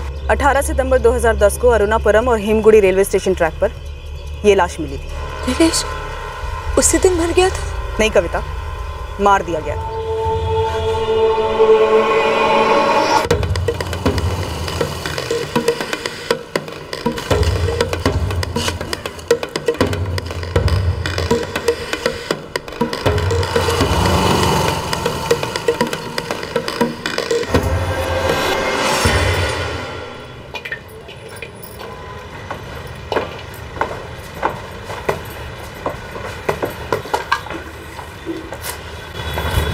कविता, रोज रोज क्यों झेलती है उस जानवर को?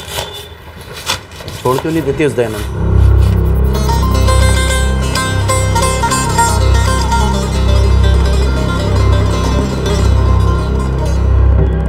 कविता, अब तो दयानंद तुम्हारी जिंदगी की तस्वीर से गायब है। मुझे ऐसी तस्वीर ना फिर से बनानी और ना ही देखनी है। बहुत डरावनी होती है शादी की तस्वीर। मतलब तुमको मुझ पर भरोसा नहीं है? ऐसा नहीं है नीलेश, पर धोखे और दर्द पे ज्यादा भरोसा है, और अब दर्द झेलने की ताकत नहीं है मुझ में। हाइट एक जैसी लगती है लेकिन होती अलग अलग है, वैसे ही मर्दों का भी है। नीलेश बात पूछो। हाँ पूछो। दयानंद के साथ क्या हुआ है? कहाँ है वो? कविता, तुम कहना क्या चाहती हो?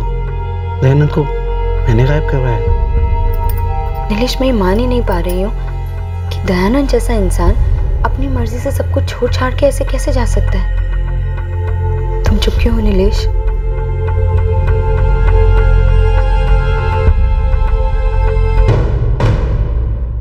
इस बार हम 2009 के एक्सीडेंट केसेस में सीधे सीधे मर्डर केस ढूंढ रहे थे। एक ऐसा केस जहां जिंदा आदमी को या उसकी लाश को रेल की पटरी पर इस कदर लटाया गया हो जिससे वो एक एक्सीडेंट केस लगे।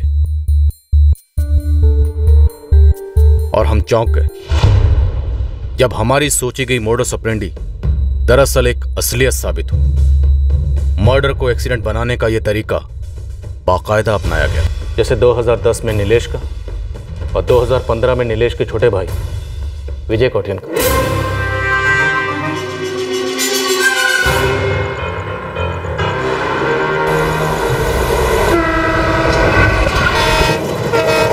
पूरे चांसेस हैं सर, क्योंकि तीनों ही केसेस में बॉडीज अरुणापुरम और हिमगुड़ी के बीच के ट्रैक पर ही मिली थी। लेकिन एक बात खटक रही है सर, तीनों ही केसेस में अलग अलग जीआरपी ऑफिसर्स थे। तीनों ही केसेस में बॉडीज को ट्रैक पर इस तरह से प्लेस किया गया है ताकि उनके चेहरे बिगड़ जाएं। ऊपर से ये तीनों विक्टिम्स ड्रंक थे सर। अब ये समझ में नहीं आ रहा है कि इन तीनों में से किसी भी केस में पोस्टमार्टम के बाद भी इस मोडस ऑपरेंडी को क्वेश्चन क्यों नहीं किया गया। शायद इसलिए क्योंकि तीनों ही केसेस को बारीकी से ऑब्जर्व नहीं किया गया। अक्सर लोग नशे की हालत में रेलवे ट्रैक पर चलते हुए इसी तरह मारे जाते हैं, इसलिए शायद तीनों मर्डर्स को एक्सीडेंट केसेस मान लिया गया।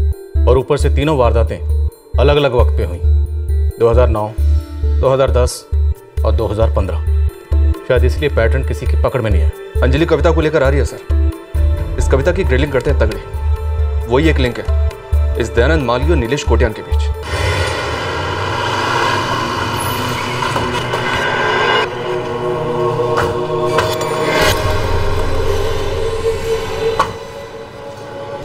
जी, ये मेरे पति दयानंद मालगी हैं।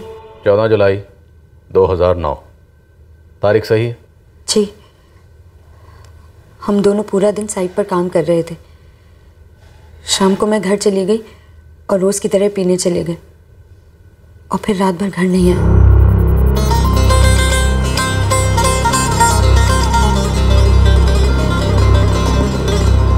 ये नीलेश तुम्हारी जिंदगी में दयानंद के जाने के बाद आया या उसकी मौजूदगी में?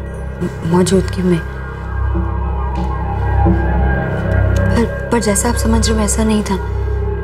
नीलेश तब सिर्फ मेरा दोस्त था और उससे मेरी हालत देखी नहीं जाती थी। कविता, हम 2015 से उल्टे पैर चलते आ रहे। विजय कोटियान से 2010 में विजय के बड़े भाई नीलेश कोटियान तक, और फिर एक साल पीछे 2009 दयानंद मालगी तक। लेकिन तुम अपने अतीत को पीछे छोड़कर आगे बढ़ गए। तुम्हारे रास्ते का कांटा दयानंद था। कैसे निकाला उस कांटे को? नीलेश ने। और नीलेश को किसने मारा? और 5 साल बाद नीलेश के छोटे भाई विजय को किसने मारा और क्यों मारा?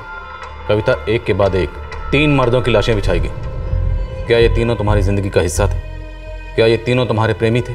विजय को तो मैं जानती तक नहीं थी, कभी नहीं मिली थी उससे। बस उसके बारे में सुना था नीलेश से, और आज पता चला कि वो भी मर गया। ठीक है कविता, तुमने विजय को नहीं मरवाया, पर दयानंद को? क्या नीलेश ने तुम्हारे कहने पर दयानंद को मार दिया या फिर तुम्हारे पीठ पीछे, ताकि वो दयानंद को तुम्हारी जिंदगी से दूर कर पाए और खुद उसकी जगह ले पाए? नहीं, ऐसा नहीं है। मुझे तो खुद नीलेश पर शक था, इसलिए मैंने उससे कई दफा पूछा, पर हर बार वो यही बोलता था कि वो ऐसा नहीं कर सकता। ओमकार प्रसाद, रतन राव, कार्तिक गिरी, ये तीनों कंस्ट्रक्शन साइट के कामगार और पेशेवर हत्यारे भी ये तीनों मर्डर्स में शामिल हो सकते हैं। तुम इन तीनों को जानती हो? नहीं साहब, मैं ये रतन ओमकार वगैरह को नहीं जानती, कार्तिक को जानती हूँ, और उससे दयानंद के बारे में पूछा भी था मैंने।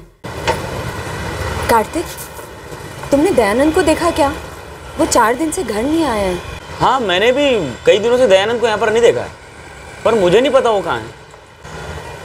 मैंने उस दयानंद के आई बाबा से भी पूछा, पर उन्हें भी कुछ नहीं पता। तुम फिजूल में अपना दिल जला रही हो, जबकि दयानंद का दिल किसी और औरत के लिए जलता है।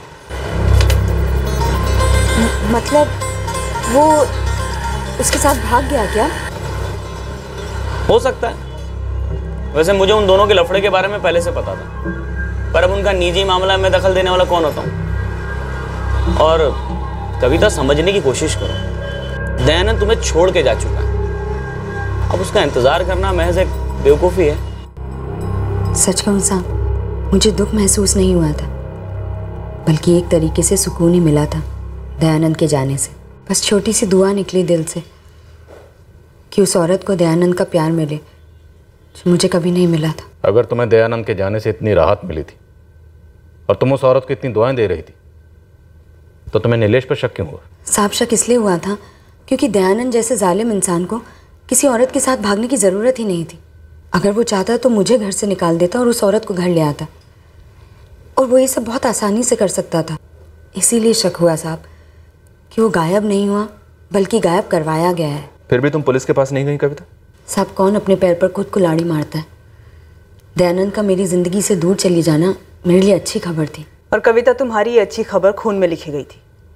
14 जुलाई 2009 तुम्हारा पति दयानंद घर वापस नहीं आया और 15 जुलाई 2009 को अरुणापुरम और हेमगुड़ी रेलवे ट्रैक पर उसकी लाश मिली। और कविता, तुमने कभी सोचा भी नहीं होगा कि लाशें भी बोलती। तुमने सिर्फ ये सोचा कि ओमकार, रतन और कार्तिक अपने काम में माहिर हैं। तुमने उनसे ये काम करवाया। ये विजय क्यों मारा? ये सच नहीं है साहब। नीलेश के गायब होने के बाद 2010 में मैं मागी हल्ली छोड़कर सोलापुर चली गई थी। तो सोलापुर में बैठकर तुमने विजय का कत्ल करवाया? मोबाइल फोन को रिमोट कंट्रोल जैसे इस्तेमाल किया? विजय को क्यों मारा कविता? क्या उसे पता चल गया था कि नीलेश को तुम लोगों ने मरवाया? ओमकार प्रसाद, रतन राव और कार्तिक गिरी, इन तीनों के अलावा उनके साथ चौथा कौन था? सर, ये चंद्र भिखारी। उसने कहा था कि उसने लाश को ठिकाने लगाते हुए 4 लोगों को देखा था। पिए हुए था। क्या पता उसने 3 आदमी और 1 औरत को देखा हो। ये कविता मोरे उर्फ कविता मालगी।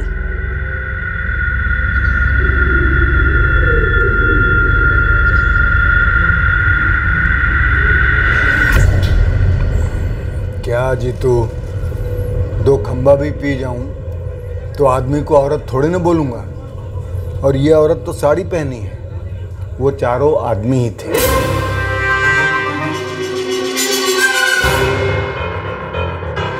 फटाफट काम कर दिया उन चारों ने और पक्का उनमें औरत नहीं थी।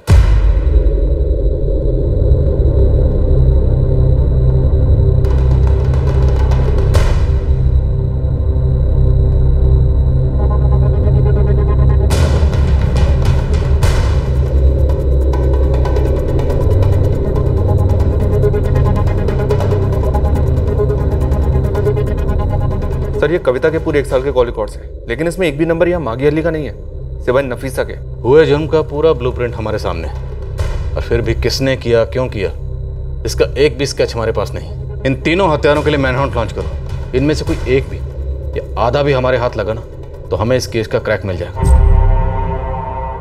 हमने एक बड़े पैमाने पर सर्च ऑपरेशन लॉन्च किया, रतन राव, ओमकार प्रसाद और कार्तिक गिरी, इन तीनों को ढूंढने के लिए। लेकिन वो चौथा शख्स कौन था, ये अभी भी एक बहुत बड़ा सवाल था।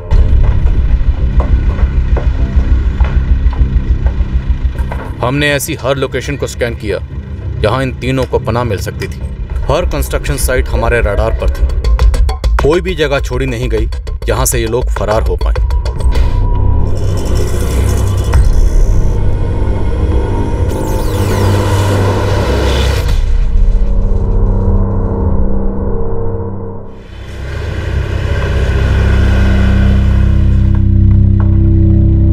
ऊपर ही है साहब, बिल्कुल भी भनक नहीं लगी उसको।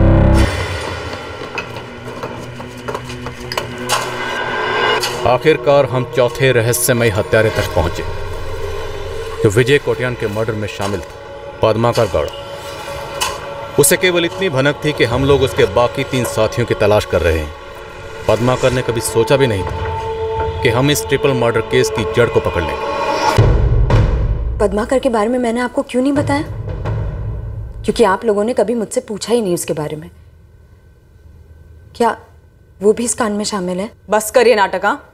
वैसे ही तुमने हमें बड़ी चालाकी से इस पद्माकर के बारे में एक शब्द भी नहीं बताया पहले। ऐसा नहीं है। जैसा भी है, गड़े मुर्दे उखड़ चुके हैं, अब सारे कंकाल सामने हैं। इन हत्याओं में मेरा कोई हाथ नहीं था।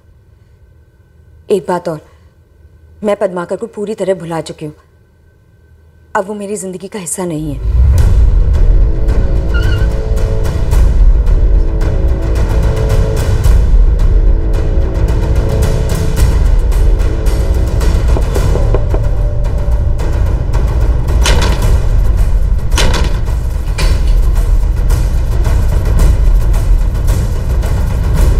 आखिरकार ये केस तब क्रैक हुआ जब रतन राव हमारे हाथ आए। सबसे पहले हम रतन राव तक पहुंचे और उसके जरिए बाकी तीनों तक।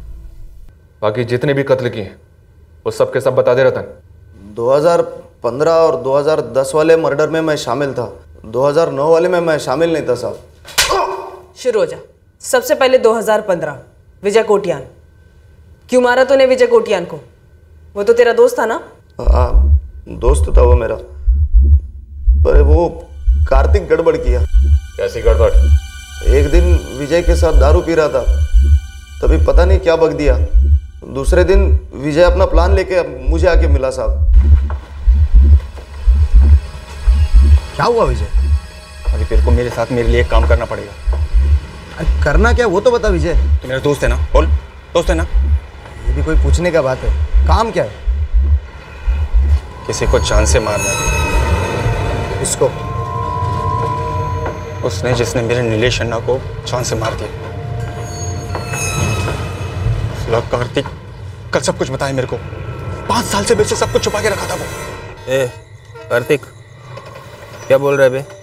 और नहीं तो क्या विजय, तो कविता को लेकर उसके दिल में खंजर गड़ा है, खंजर। वो कविता भी उस पर मरती थी। छोड़ना है यार। तो क्यों छोड़ना? क्यों छोड़ना? मेरे को पता पड़ा था कि मेरा नीलेश अन्ना किसी कविता के लिए पागल है। वो कविता तो 5 साल पहले अपने गांव लौट गए, और अभी तू बोल रहा है तो पद्माकर ने मार डाला ना। अरे क्यों बाल की खाल निकाल रहा है, जाने देना। अरे निकालूंगा ना यार, बाल की खाल निकालूंगा मैं। मेरा नीलेश अन्ना 5 साल से घर नहीं लौटा।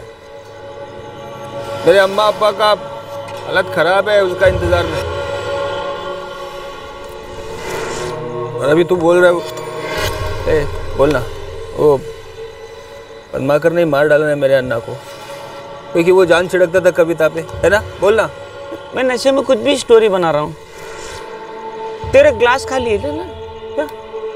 लेना। अरे पक्का मालूम है मेरे को, उसने पद्माकर ने मेरे अन्ना को मार डाला, और दयानंद को भी उससे पहले पद्माकर ने मारा होगा। क्या बोल रहा है विजय? सच बोल रहा हूँ मैं, एकदम सच। मैं तेरे से पूछता हूँ, तू साथ देगा ना मेरा? उसको मारने में मेरा साथ देगा ना? पद्माकर को मारने में? उसके बाद ओमकार को भी साइड में लूंगा मैं। बोल, साथ देगा ना मेरा?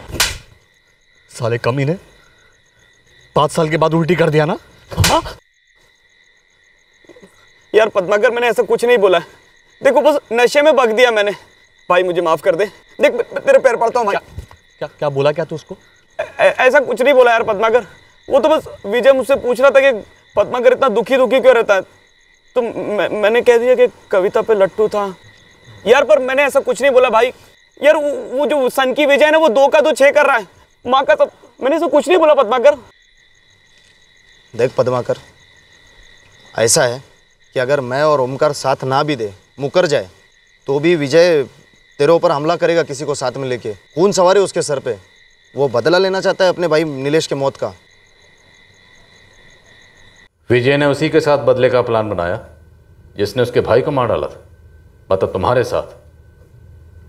तब तो विजय को सिर्फ इतना पता था कि पद्माकर ने नीलेश को मार डाला। अगर विजय को मालूम पड़ता कि हम तीनों भी इसमें शामिल है, जैसे कि मैं, ओमकार और कार्तिक, तो हमारे भी पीछे पड़ जाता। नीलेश को कैसे मारा तुम लोगों ने? कार्तिक को बोला नीलेश को पिलाने ले जाने को, और जब वो टाइट हुआ तब हम वहाँ पहुँचे। नीलेश, कविता से बात की तूने शादी के लिए? हाँ की, लेकिन ना वो हाँ बोल रही है ना। ऐसा क्यों? उसका पति था ना दयानंद, जानवर था, जानवर। अच्छा वो उसकी जिंदगी से निकल गया। दयानंद का दिया हुआ दर्द, उसका डर कविता के दिल से नहीं निकल रहा। अच्छा नीलेश, तुझे पता है कविता की जिंदगी से दयानंद को किसने बाहर निकाला? नहीं, तुझे पता है कार्तिक?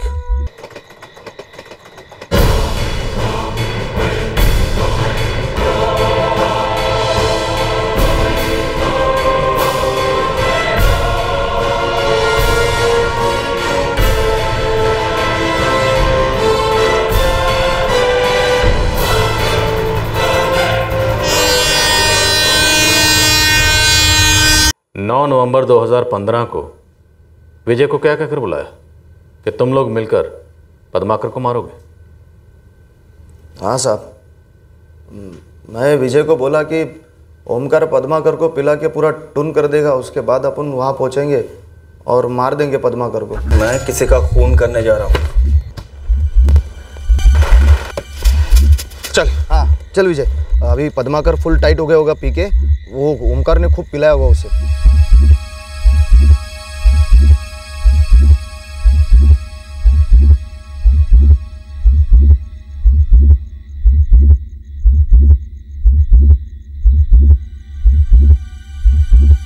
मेरे नीलेश अन्ना को मारा तूने उस कविता के लिए ना? हाँ, हालांकि मारने का बिल्कुल भी दिल नहीं था, जैसे कि तुझे भी मारने का दिल नहीं है, पर क्या करें, मजबूरी है।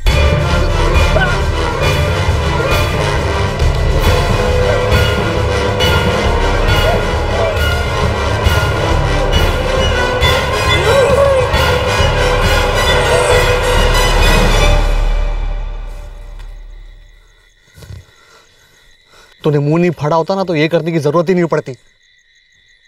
5 साल बीत चुके थे यार, सब कुछ सेटल था, क्यों बोला तू? भाई माफ कर दे यार पद्माकर, दिल से माफी मांग रहा हूँ, गलती हो गई थी यार।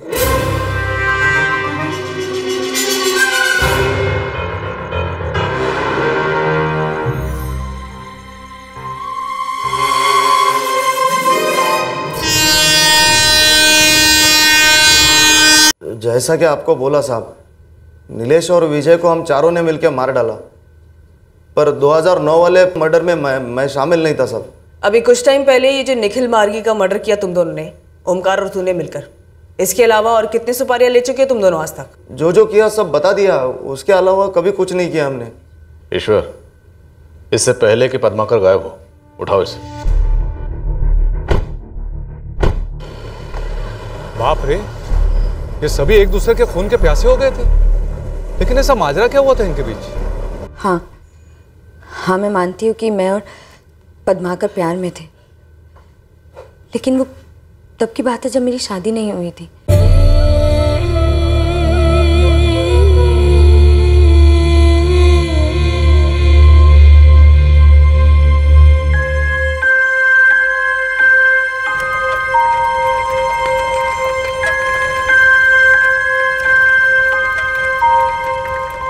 पद्माकर आई नहीं मानेगी, उन्हें हमारी जात का लड़का ही चाहिए। कविता, हम दोनों एक ही जात के हैं, गरीब जात, और अगर हम दोनों मिलकर मेहनत करें ना तो जात बदल कर अमीर जात के हो सकते हैं। आई सुनेगी ही नहीं, उन्होंने दयानंद मालगी के माँ बाप को हाँ कर दिए। दयानंद? ये कौन? दयानंद के माँ बाप हमारी बस्ती में रहते, उन्हें मैं शादी के लिए पसंद आई तो उन्होंने आई से बात की।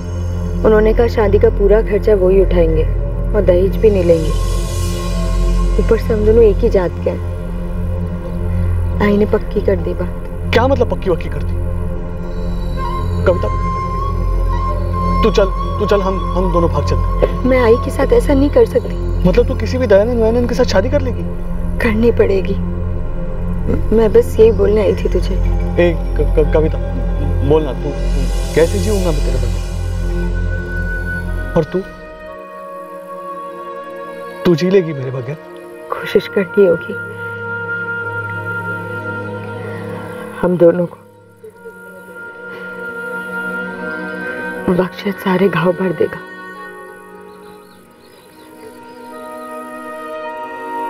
साहब, अगर आप किसी से बहुत ज्यादा प्यार करते हो तो क्या उसे रोज सामने पीटा हुआ देख सकोगे? कभी चेहरा सूजा हुआ है, कभी चाल लंगड़ी है। साहब, जब मुझे कविता ऐसी हालत में दिखती ना,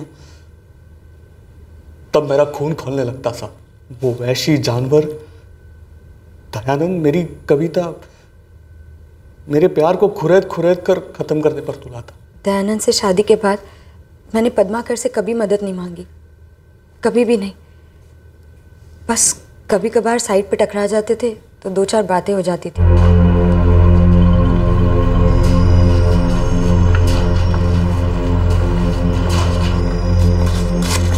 कविता,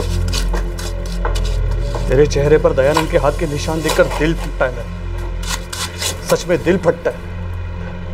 नसीब पद्माकर, नसीब। तेरी माँ खुश है तेरी हालत देखकर? मेरी आई को मेरी हालत दिखती कहाँ है? वो तो बस एक ही बात दोहराती रहती है, दयानंद पति है तेरा, संभाल उसे। अरे बहुत संभाल लिया, अब तू अपनी जिंदगी संभाल। तेरी जिंदगी तुझे खुद जीनी है, तेरी आई को नहीं।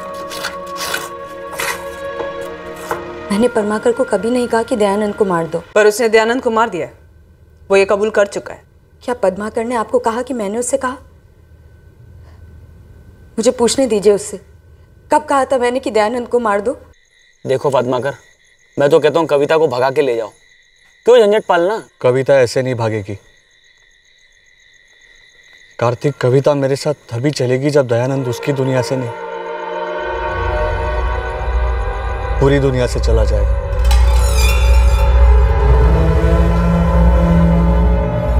आ गया साला।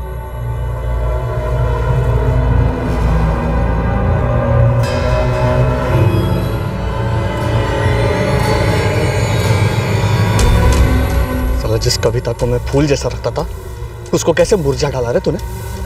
हाँ, आदमी है क्या हैवान?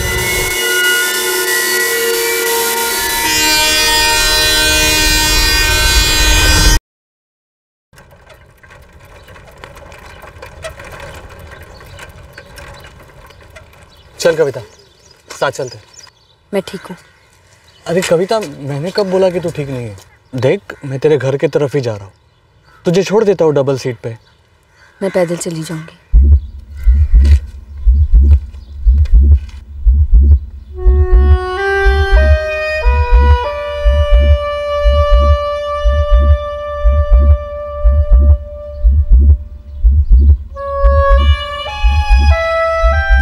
कविता देख, घुमा फिरा के बात नहीं करूंगा, मेरे को तेरे से शादी करनी है। मुझे किसी से शादी नहीं करनी, तुमसे नहीं, किसी से भी नहीं। अब सब कुछ बदल चुका है।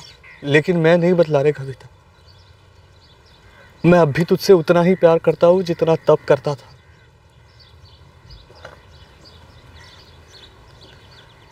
मैं वही हूँ। मैं वो नहीं हूँ। देखो, मैं घुमा के बात नहीं करूँगी, लेकिन मुझे अब तुम्हारे लिए वैसा नहीं लगता जैसे पहले लगता था। मैं अपनी पुरानी ज़िंदगी भुला चुकी हूँ और अब मुझे अपनी 1 साल की शादी और दयानंद दोनों को भुलाना है। मैं बस अब काम करना चाहती हूँ और अपना पेट खुद पालना चाहती हूँ।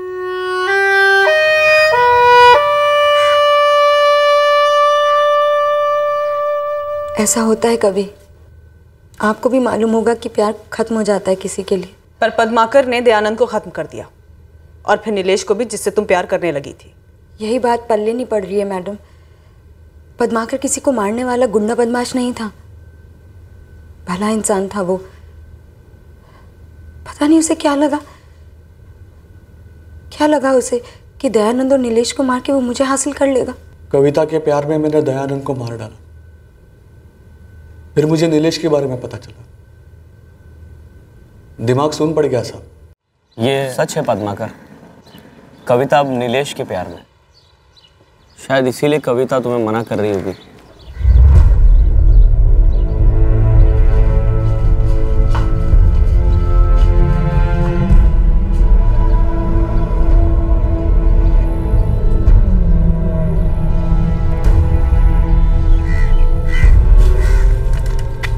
क्या हुआ, कुछ पता चला? उसकी पड़ोसन मिली थी मुझे, नफीसा। क्या बोली वो? कहाँ गई है कविता? वो बोली कि कविता कहीं चली गई है, पूरे मोहल्ले में किसी को पता नहीं है। नफीसा से उसका नंबर लिया? लेकिन वो बोली कि नंबर बदल गया है और जो पुराना वाला नंबर है वो बंद आ रहा है। दयानंद और नीलेश को मैंने एक मकसद से मारा था, कविता को हासिल करने के लिए, लेकिन कविता ही मुझे ठुकरा कर चली गई। उसके बाद मेरा किसी भी चीज में दिल नहीं रखता था। एक कार्तिक की एक गलती की वजह से मेरी जान को खतरा था।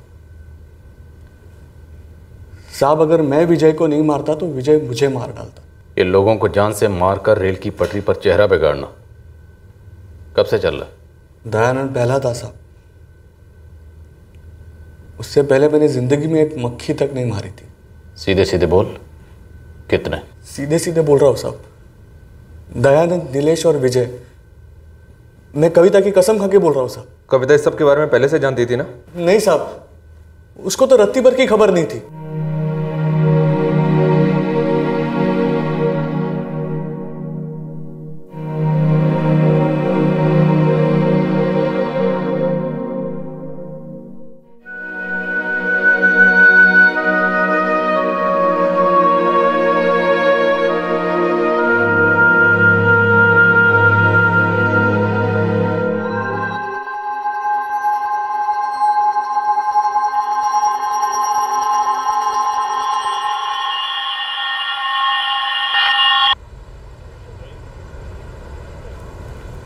क्यों बे जीतू, आज तूने मुझे सामने से बुलाया, क्या हुआ?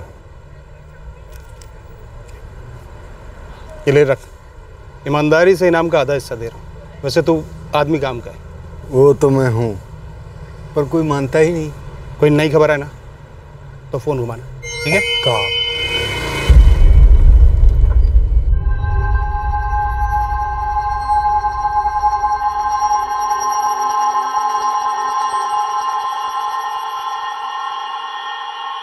हमें पता लगा कि रतन राव, ओमकार प्रसाद और कार्तिक गिरी एक और सुपारी हत्या में शामिल थे।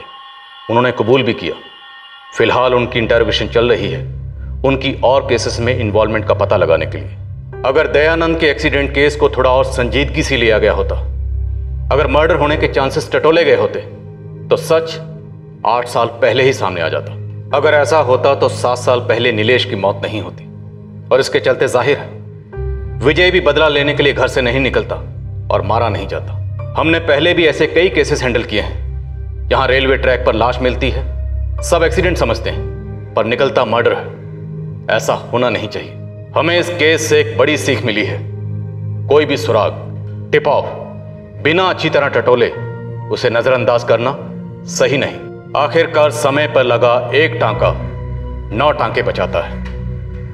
जय हिंद। क्राइम पेट्रोल्स के और भी दिलचस्प कहानी देखने के लिए हमारे चैनल को सब्सक्राइब करें और बेल आइकॉन दबाना न भूलें।